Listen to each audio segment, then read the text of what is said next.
ज्या दिवशी नंदी पळायचा कमी होतो त्या दिवशी ज्यांच्यावर आपण उपकार केलेले असतात, मी माझा स्वतःचा सांगतो, लंपी आजारानंतर ज्यांना आम्ही वरती आणले त्यांच्याकडून बैल मागितलं, मी त्यांचा नंदी मागितला, मला त्यांनी दिला नाही.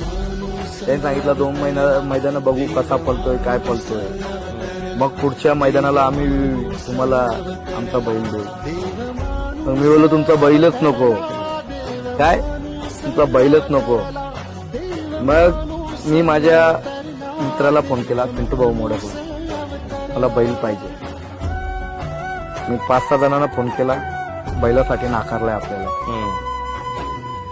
पिंटू भाऊने त्यांचा पैरा कॅन्सल करून एका शब्दावर मला शिरसवडची रायफल दिली आणि तेव्हा दाखवून दिलं त्याला समोरच्याला. त्याच रात्री फोन केला, हा बघा मथुर आहे मथुर.